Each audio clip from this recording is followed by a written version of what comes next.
Hello प्यारे साथियों, English coaching classes में आप सब लोगों का स्वागत है। आज इस क्लास में हम आपको जो है कि सीटेट 2026 के लिए मैथ के कुछ ऐसे क्वेश्चन कराने वाले हैं जो सीटेट एग्जाम में बार-बार पूछे जाते हैं।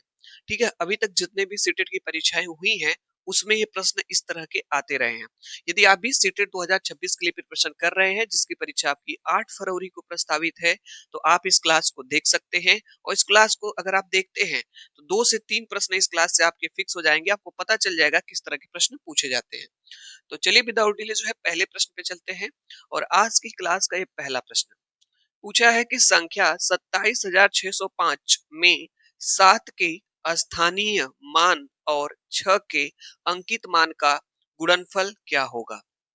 ठीक है, प्रश्न कह रहा है कि यहाँ पे 27,605 में 7 का स्थानीय मान निकालना है और 6 का अंकित मान निकालना है और उसके बाद आपको गुणनफल कर देना है। ठीक है, इस तरह का प्रश्न जो आपका स्थानीय मान, अंकित मान और जातीय मान से एक प्रश्न आपके एग्जाम में 2026 में फिक्स है आएगा। तो इसके कॉन्सेप्ट को आप सीख लीजिए कैसे लगाते हैं। तो देखिए यहाँ पे दिया है 27,605 दिया है और इसमें पूछ रहा है सर 7 का स्थानीय मान क्या होता है? तो स्थानीय मान हम बचपन से सीखते आए हैं, स्थानीय मान कैसे निकाला जाता है? तो यहाँ पे 7 है तो 7 को ऐसे बना लेंगे। तो यहाँ पे लिख लेंगे 7, यहाँ पे गुणे का साइन लगा के रेडी रहेंगे। इसके बाद ये देखिए इकाई, दहाई, सैकड़ा, हजार। ये 7 किस प्लेस पे है? हजार प्लेस पे है, तो इसमें 1000 का गुणा कर देते हैं हम लोग। करते हैं कि नहीं? हाँ सर करते हैं। फिर 7 एकम 7 हो जाएगा और 3 को 0 यहाँ पे है तो 3 को 0 बढ़ा देंगे। तो इस तरह से हमारा 7 का स्थानीय मान आ गया। आ गया? हाँ सर आ गया। इसके बाद पूछ रहा है 6 के अंकित मान क्या होंगे?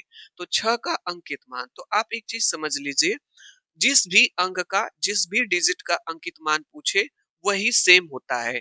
जैसे यहाँ से पूछा है 6 का जो है अंकित मान, तो जो 6 का अंकित मान होगा वो 6 होगा। क्या होगा? 6 होगा। ठीक है।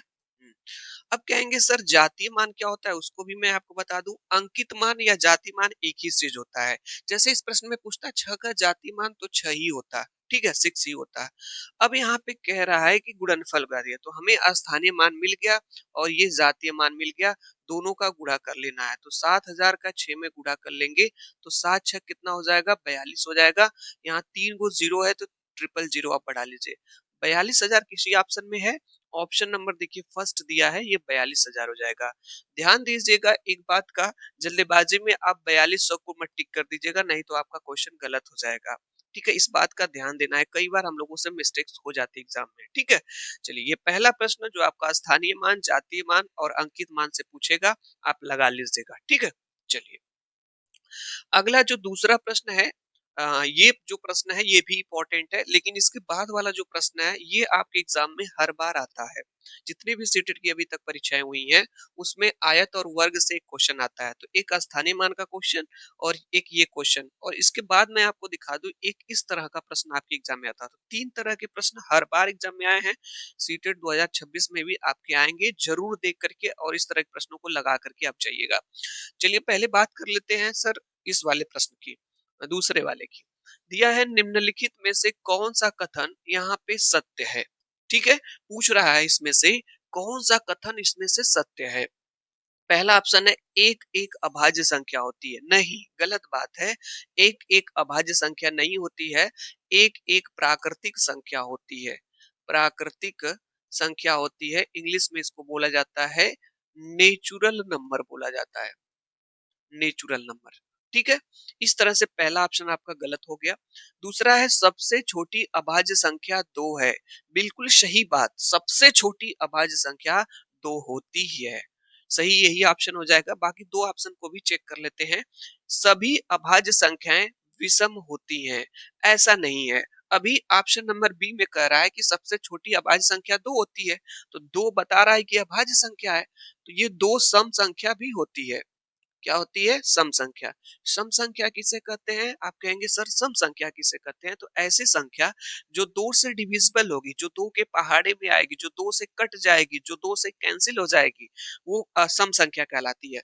बताइए 2 से 2 नहीं कट जाएगा, तो तो ये सम संख्या है। और यहाँ पे ये बोल रहे हैं, ऑप्शन नंबर सी कह रहा है हमसे कि सभी अभाज्य संख्याएं विषम होती हैं। तो दो तो अभाज्य संख्या है, असम भी होती है, और यहाँ पे आप कह रहे हो कि सभी अभाज्य संख्याएं विषम होती हैं, ऐसा कुछ नहीं है। आपको ऑप्शन नंबर सी गलत हो जाएगा। इस तरह से आपको भी ऑप्शन को सेलेक्ट करना है अच्छे तरीके से। यहाँ पे दिया है 100 सबसे छोटी 3 अंकीय अभाज्य संख्या है। तो जो 100 होती है, ये सबसे छोटी 3 अंकीय अभाज्य संख्या नहीं होती है। सबसे छोटी 3 अंकीय अभाज्य जो संख्या होती है आपकी 997 होता है। ठीक है, ये क्या होता है? 997 होता है। अब हम आपको एक चीज ये बता दें कि अभाज्य संख्या का बार बार इस प्रश्न में जिक्र हुआ है। सर, अभाज्य संख्या क्या होती है? ठीक है, प्राइम नंबर किसे कहते हैं? तो समझ लीजिए, इस पे आपका एक प्रश्न आता है, बहुत ही फेवरेट कॉन्सेप्ट है ये। देखिए, अभाज्य संख्या का मतलब होता है जिसके केवल दो गुणनखंड हो। दो गुणनखंड हो, ये प्रश्न एग्जाम में पूछा गया है। ठीक है, जिसके केवल दो गुणनखंड होते हैं वो आपकी अभाज्य संख्या कहलाती है। जैसे मान लीजिए हमने पांच, हमको चेक करना है कि पांच एक अभाज्य संख्या है कि नहीं है। तो देखिए, पांच एक से कट जाएगी और पांच से कटेगी, केवल दो ही लोगों से कटेगी कि नहीं कटेगी, कैंसिल होगी। तो पांच हमारी एक अभाज्य संख्या हो जाएगी। अब यहाँ पे ये बोला था कि 100 सबसे छोटी 3 अंक की अभाज्य संख्या है। तो सबसे पहले हम लोग को ये चेक कर लेना है कि 100 अभाज्य संख्या होती है कि नहीं होती है। आप कहेंगे सर, आप बता रहे हैं अभाज्य संख्या होने की शर्त होती है कि जिसके केवल दो गुणनखंड होते हैं। तो सर, थोड़ा 100 को चेक करके बताइए, तो क्या इसके केवल दो ही गुणनखंड हैं? आप लोग भी देखिएगा, 100 किससे किससे कैंसिल होगा? एक से हो जाएगा, दो से भी कैंसिल हो जाएगा, पांच से भी हो जाएगा, 10 से भी हो जाएगा, 20 से भी हो जाएगा, 50 से भी हो जाएगा, 100 से खुद हो जाएगा। तो एक, दो, तीन, चार, पांच, छह, सात, इसके तो सात जो है गुणनखंड हो गए। कितने गुणनखंड हो गए? सात, और भी ज्यादा हो सकते हैं। तो अभाज्य संख्या 100 कैसे हो सकती है? और आप यहाँ पे बता रहे हो कि 100 सबसे छोटी 3 अंक की अभाज्य संख्या है। 3 अंक की तो बात छोड़िए, सबसे पहले ये चेक करिए कि 100 अभाज्य संख्या होती है कि नहीं होती है। अभाज्य संख्या नहीं होती है। अभाज्य संख्या होने का सिर्फ एक ही शर्त है, जिसके केवल दो गुणनखंड हो। कितने गुणनखंड हो? दो गुणनखंड हो अभाज्य संख्या। जैसे पांच है, दो है, दो सिर्फ एक से कटेगी और ये दो से कटेगी। सबसे ज्यादा इंपॉर्टेंट आपको याद करने वाली बात क्या है इस प्रश्न से मैं आपको बता दूं। आपको याद कर लेना है, अभाज्य संख्या के केवल कितने गुणनखंड होते हैं? दो गुणनखंड होते हैं। और सबसे छोटी अभाज्य संख्या कौन होती है? दो होती है। और दो एक सम भी संख्या होती है। ठीक है, इस प्रश्न से हम लोगों ने ये सीखा। चलिए आगे चलते हैं। यह प्रश्न, ये प्रश्न संख्या 3 है। मैं बार बार आपको बता रहा हूं कि आयत और वर्ग से 2026 मैथ पेपर में फर्स्ट में एक प्रश्न आपका फिक्स है। पेपर 2 में भी इससे प्रश्न आता है। तो आयत और यहाँ पे देखिएगा, वर्ग से रिलेट करके आपके एग्जाम में प्रश्न पूछता है। तो सबसे पहले आयत और वर्ग के बारे में कुछ जान लेते हैं, ताकि आपका एग्जाम में प्रश्न गलत ना हो। यहाँ पे देखिएगा आप लोग, ये हमारा होता है आयत। ये हमारा क्या है? आयत है। और ये हमारा क्या है? वर्ग है। ये वर्ग है। ठीक है, आयत में क्या होता है कि आमने सामने की भुजा बराबर होती है, जबकि वर्ग में चारों भुजा बराबर होती है। आयत का जो क्षेत्रफल होता है, ये होता है लंबाई गुणे चौड़ाई। और जो वर्ग का क्षेत्रफल होता है, ये होता है भुजा का स्क्वायर, साइड का स्क्वायर। ठीक है, ये सब इसकी साइड्स हैं। ठीक है, इसके बाद इसका जो परिमाप होता है, आयत का परिमाप होता है 2 ब्रैकेट में लंबाई प्लस चौड़ाई। और इसका जो परिमाप होता है, ये होता है 4 इंटू भुजा। ठीक है, चलिए इसको आप लोग नोट कर लीजिएगा। इसको आप लोग नोट कर लीजिएगा। अब प्रश्न को लगा लेते हैं। कह रहा है एक आयत की लंबाई 16 सेंटीमीटर है। ठीक है, एक आयत की लंबाई कितनी सेंटीमीटर है? 16 सेंटीमीटर है। तो एक आयत यहाँ पे बना लीजिए ऐसे, और इसकी लंबाई दिया है यहाँ पे 16 सेंटीमीटर। तो ये 16 सेंटीमीटर यहाँ पे दिया है। और चौड़ाई 8 सेंटीमीटर है, तो ये 8 सेंटीमीटर दिया है। ये हमारा आयत है। जैसा प्रश्न कह रहा है वैसा आप करते जाइए, आपका प्रश्न लग जाएगा। ठीक है, चलिए, एक वर्ग का क्षेत्रफल इस आयत के क्षेत्रफल का दोगुना है। तो यहाँ पे आयत है और एक कह रहा है वर्ग की बात किया है, तो एक वर्ग बना लीजिए। और जैसे जैसे प्रश्न कह रहा है वैसे वैसे लगाते जाइए। प्रश्न ने कहा कि आयत की लंबाई 16 है, हमने 16 रख लिया। उसने कहा चौड़ाई 8 है, हमने 8 रख लिया। अब कह रहा है कि एक वर्ग का क्षेत्रफल इस आयत के क्षेत्रफल का दोगुना है। इसको आप लोग पढ़िएगा ध्यान से, जो ये बात वो बोल रहा है। ठीक है, कह रहा है कि वर्ग का क्षेत्रफल आयत के क्षेत्रफल का दोगुना है। तो ये जो हमारे पास वर्ग है, ये वर्ग, ये वर्ग का जो क्षेत्रफल है, और किसकी बात किया है इधर, आयत के क्षेत्रफल, दो लोगों की तुलना किया है। तो जब भी प्रश्न में दो लोगों की बात की है तो एक साइड एक लोगों को लिख लिया करिए, एक साइड वन लोगों को लिख लिया करिए, ठीक है। अब यहाँ पे कह रहा है, पढ़िए अच्छे से ध्यान से, वर्ग का क्षेत्रफल, ये जो वर्ग का क्षेत्रफल है इस आयत के क्षेत्रफल का ये दोगुना है, ये दोगुना है। तो होता क्या है, 20 में दोनों को बराबर करना रहता है। तो बताइए अगर ये दोगुना है तो दो का गुणा किसमें करेंगे, इसमें करेंगे कि नहीं करेंगे। का का यहाँ पे देखिए, का मतलब गुणा होता है, दोगुना का मतलब दो का गुणा होगा। तो दो का गुणा इसमें नहीं होगा क्योंकि यही इससे दोगुना है, दो का गुणा इसमें करेंगे। क्यों करेंगे, बैलेंस बनाने के लिए, बराबर बनाने के लिए। पता चले इसी में दो का गुणा कर देंगे तो चार गुना हो जाएगा है। तो इसलिए हम लोग क्या करेंगे, यहाँ पे दो का जो हम लोग गुणा करेंगे इसमें कर लेंगे, ठीक है। चलिए अब देखिए प्रश्न में क्या कुछ जानकारी है। यहाँ पे दो हो जाएगा गुणे, आयत का क्षेत्रफल का फार्मूला आपको पता है। हाँ सर अभी बताए हैं, आयत का क्षेत्रफल होता है लंबाई गुणे यहाँ पे चौड़ाई होता है। तो यहाँ पे देखिए लंबाई गुणे चौड़ाई रख लेंगे, बराबर इधर वर्ग का क्षेत्रफल रहेगा। यहाँ पे दो गुणे लंबाई कितनी इसकी है, कहेंगे सर 16 है, 16 रख लीजिए। इंटू चौड़ाई कितनी है सर, 8 है, तो यहाँ पे 8 रख लीजिए, बराबर इधर क्या हो जाएगा, वर्ग का क्षेत्रफल, वर्ग का क्षेत्रफल इधर भी हो जाएगा वर्ग का क्षेत्रफल। चलिए ये दो का गुणा 8 में कर देंगे तो 16, इधर भी क्या है 16 है, बराबर हो जाएगा वर्ग का क्षेत्रफल। इतना समझ में आ गया होगा, हाँ सर समझ में आ गई इतनी बात, ठीक है। अब ध्यान से एक बात आप समझिएगा, इधर हम लगा ले रहे हैं क्वेश्चन को इस साइड, देखिएगा। वर्ग का क्षेत्रफल का फार्मूला आपको पता है कुछ, हाँ सर हमको पता है, अभी आप बताएं। वर्ग का क्षेत्रफल होता है भुजा का स्क्वायर, क्या होता है, साइड्स का स्क्वायर होता है। तो यहाँ जहाँ वर्ग का क्षेत्रफल है यहाँ पे लिख सकते हैं इसके जगह भुजा का स्क्वायर, इस साइड हम लिख रहे हैं। इक्वल टू इधर क्या है भाई, 16 गुणे 16, अभी रहने दीजिए इसको, ठीक है। इतना समझ में आ गया होगा, हाँ सर। अब जैसे ही इसको ऊपर से ये टू हटाएंगे, ध्यान दीजिएगा, जैसे ही इसके ऊपर से टू हटाएंगे तो ये करड़ी में बंद हो जाएगा। किस में बंद हो जाएगा, करड़ी में, रूट में बंद हो जाएगा। 16 गुणे 16 बराबर इधर क्या हो जाएगा, भुजा हो जाएगी। अगर कोई चीज करड़ी में से बाहर निकलना चाहती है तो दो बार कम से कम होना चाहिए, ठीक है, तभी वो बाहर आएगी। तो यहाँ देखिए 16 दो बार है तो एक बार बाहर आ जाएगा और इधर हो जाएगा भुजा। तो हमारा जो आंसर है यही हो जाएगा, जो वर्ग की हमारी भुजा हो जाएगी वो 16 सेंटीमीटर हो जाएगी। किसी ऑप्शन में है, देखिए यहाँ पे दिया गया है 16 सेंटीमीटर, आपका सही हो जाएगा। देखिए इस प्रश्न से बस मैं आपको एक चीज ये समझाने का प्रयास कर रहा हूँ कि मैं नहीं कह रहा हूँ कि ये बिल्कुल इसी पैटर्न पे आपका एक प्रश्न आएगा। जब आप 2026 में जाएंगे 8 फरवरी के दिन पेपर देने, तब आपको पता चलेगा कि नहीं सर ने सही कहा था कि इसी कॉन्सेप्ट पे क्वेश्चन आया है। तो आयत और वर्ग पे क्वेश्चन आता है, बिल्कुल घबराना नहीं है, परेशान नहीं है, जैसे प्रश्न बोल रहा है वैसे लगाते जाइए, आपका आंसर आ जाएगा। बस इन दोनों चीजों के बारे में, आयत वर्ग का क्षेत्रफल और परिमाप आप जानते रहिएगा।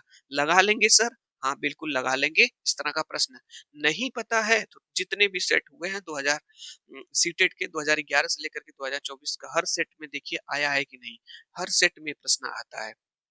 चलिए यह भी प्रश्न बहुत ही ज्यादा इंपॉर्टेंट है, और मैं बता दूं इस तरह का प्रश्न आपके एग्जाम में आएगा। तो आप कैसे लगाएंगे ताकि आपका गलत ना हो, देखिए मैं बता दे रहा हूँ, यहाँ पे ध्यान से समझिएगा आप लोग। जब भी प्रश्न में पूछेगा 1/2 में कितने 1/8 है, तो यहाँ जब भी प्रश्न में कहेगा में कितने, कुछ भी दे दे यहाँ पे आपको और पूछे में कितने, तो इस तरह के प्रश्नों में आपको भाग देना है। क्या देना है, भाग देना है, याद रख लीजिए, ठीक है। आपका प्रश्न लग जाएगा। यहाँ पूछ रहा है 1/2 में कितने 1/8 है, तो आप एक काम करेंगे, 1/2 में भाग दे लेंगे 1/8 का, दे लेंगे भाग, हाँ सर भाग दे लेंगे। तो यहाँ पे 1/2 है मतलब 1/2 है।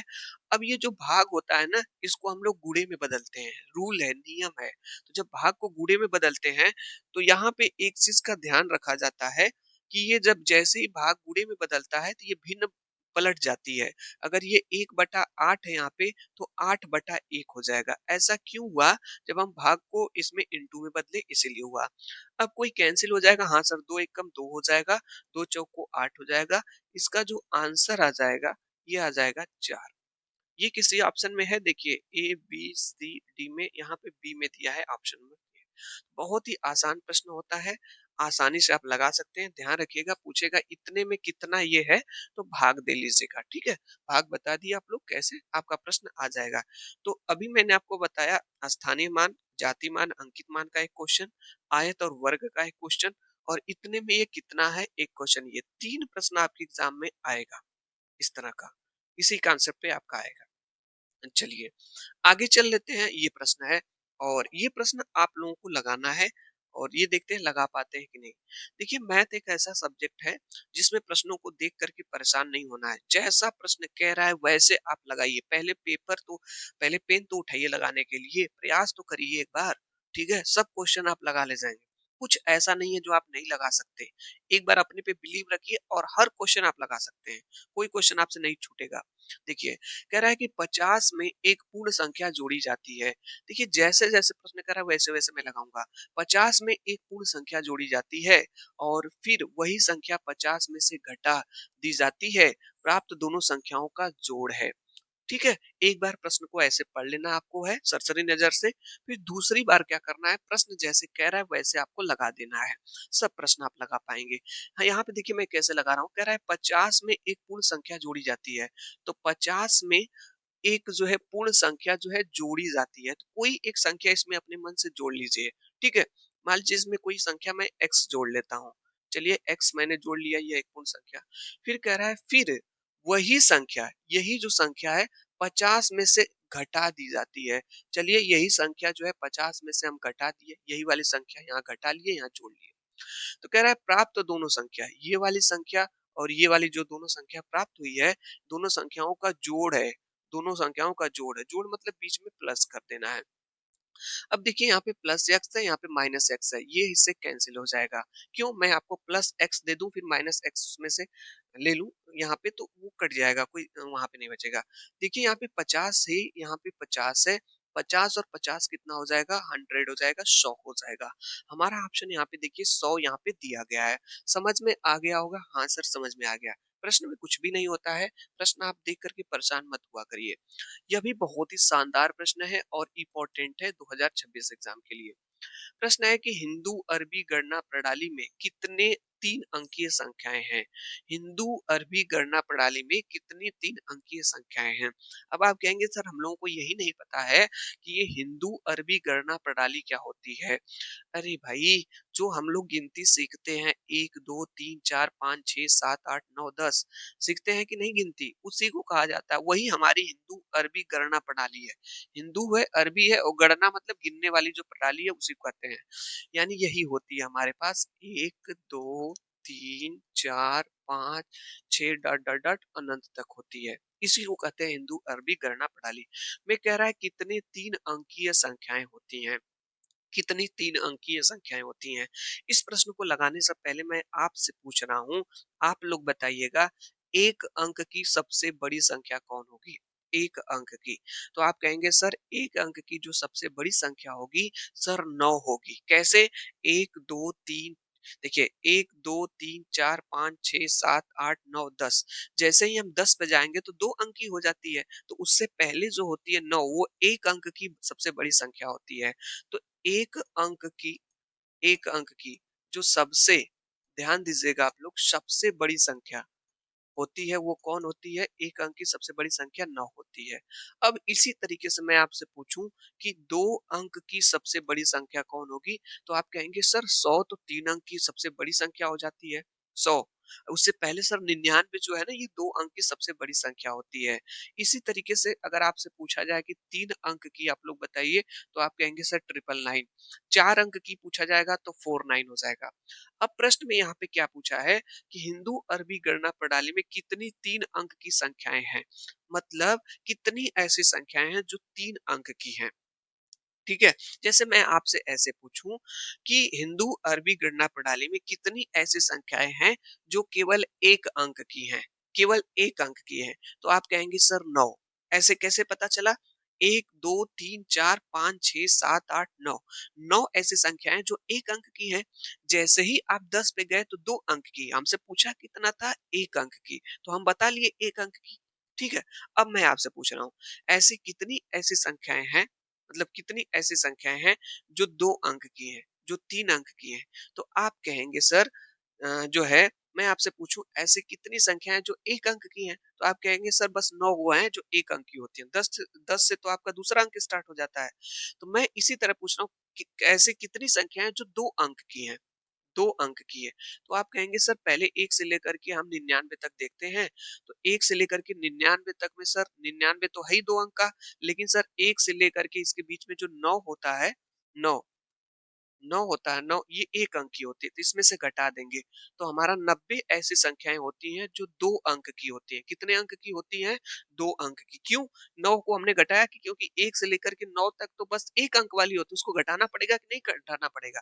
उसी तरीके से अगर आपसे 3 अंक वाली संख्या पूछेगा, तो आप क्या करेंगे? 3 अंक की जो सबसे बड़ी संख्या है 999 है, उसमें से जो 2 अंक वाली जितनी भी संख्या है उसको घटा देंगे। तो आप कहेंगे सर 1 से लेकर के 99 तक मतलब जो है 1 से लेकर के 99 तक की संख्याओं को हम घटा देंगे। ठीक है? ऐसा क्यों कर रहे हैं? क्योंकि इसको घटाना पड़ेगा ही, क्योंकि हमसे 3 अंक वाली संख्या पूछ रहा है। तो 9 से 99 में से 99 को घटा देंगे तो हमारा आंसर आ जाएगा 900 आ जाएगा। ठीक है? तो इसका सही आंसर आपका 900 हो जाएगा इस तरह से। थोड़ा-सा थिंकिंग करेंगे, आप समझ जाएँगे अपने से प्रैक्टिकल व्यवहारिक, ठीक है? आपको समझ में आ जाएगा। बहुत ही शानदार प्रश्न था।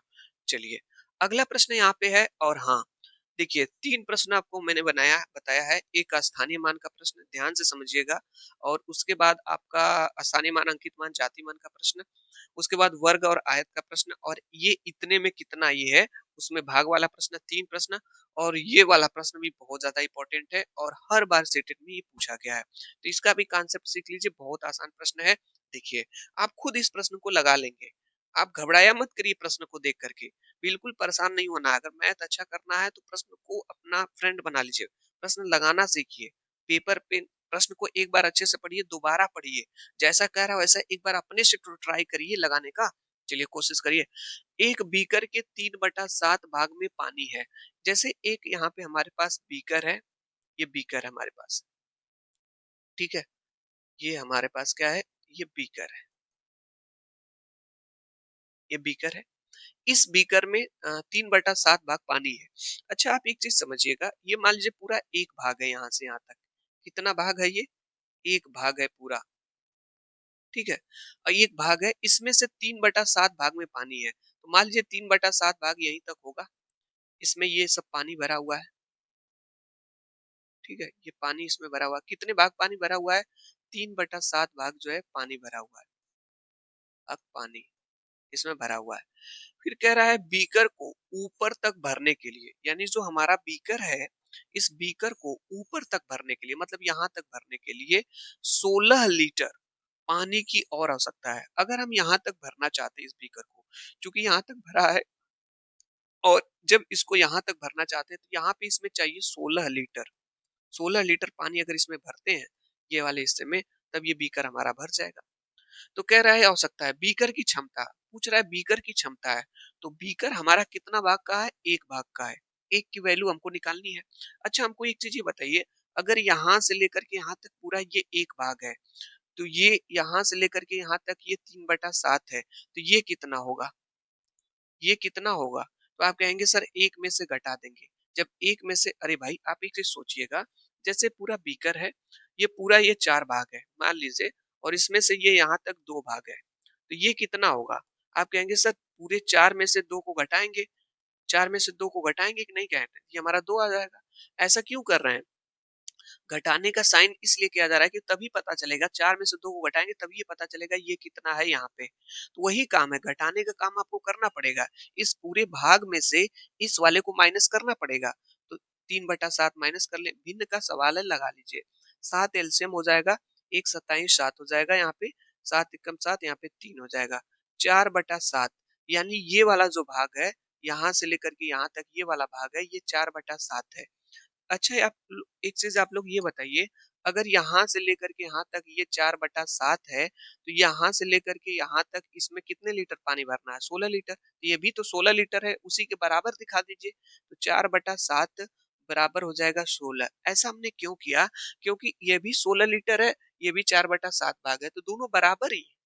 क्यों बराबर है? ये 16 लीटर है, 4/7 है। अब आपको पता है ये इधर भागे में है, उधर जाएगा तो गुणे में हो जाएगा। तो 4 बराबर हो जाएगा 16 गुणे 7। तो आपको पता होना चाहिए कि ये 4 है, इधर कुछ नहीं तो इंटू 1 लिख सकते हैं, बराबर 16 गुणे 7 हो जाएगा। यहाँ गुणे में है, 4 उधर जाएगा तो भागे में हो जाएगा, तो 1 बराबर हो जाएगा 16 गुणे 7 बटे 4। 4 एकम 4, 4 चौको 16 और 7 चौको कितना हो जाएगा हमारा 28। 28 लीटर की इस बीकर की क्षमता है भरने की। कितने की? 28 लीटर की क्षमता है।